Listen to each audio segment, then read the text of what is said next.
You cried in the bathroom between classes. And then you spent the rest of the day making sure nobody could tell. You splashed cold water on your face. You practiced your normal expression in the mirror.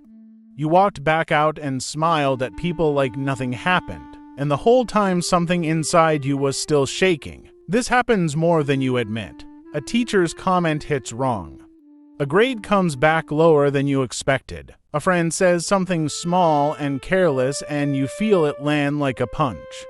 And the tears just come fast before you can stop them, before you even understand why. And the worst part isn't the crying. The worst part is what you tell yourself after.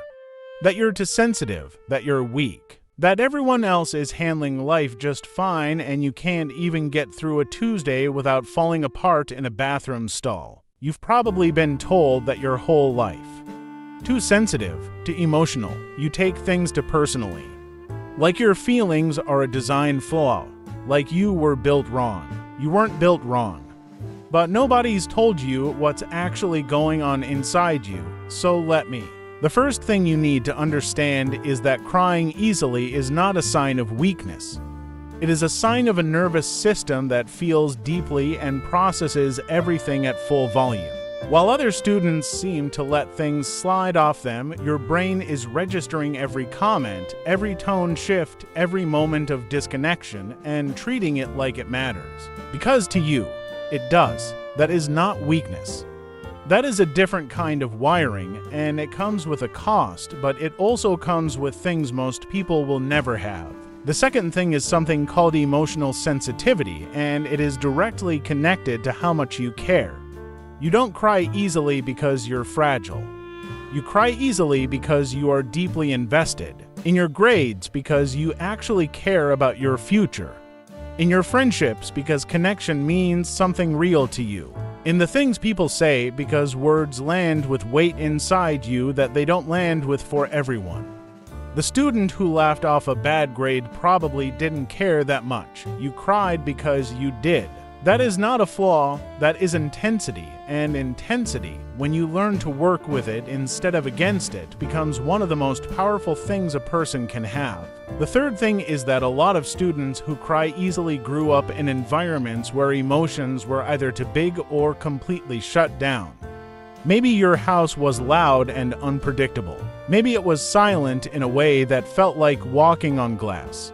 Either way, your nervous system learned early that feelings were something to manage, to hide, to survive. And now in college, in the dorm, in the dining hall, in the group chat, when the pressure builds and the walls come down, it all comes out. Not because you're unstable, because you've been holding it for a very long time. The fourth thing is the GPA machine. American schools are not built for emotional students. They are built for performance, sit down, produce, score high, move on. Nobody asks how you're actually doing.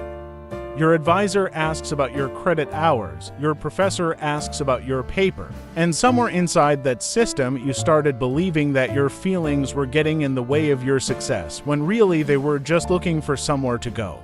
So you push them down during the week. You hold it together through the group project and the exam and the financial aid meeting. And then one night something tiny happens.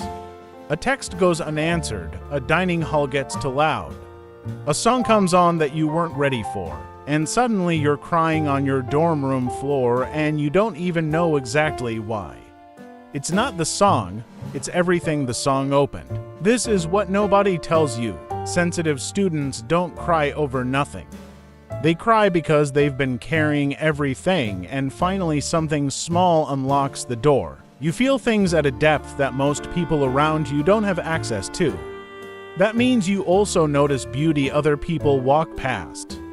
You feel loyalty more completely. You love harder. You burn longer. You remember things that mattered. Those aren't separate from the tears. They're the same gift. The world is not going to stop being overwhelming. People are not going to start being more careful with their words. Life is not going to get quieter just because you need it to. But you can stop treating your own heart like it's the problem. You were not made to sensitive for this world.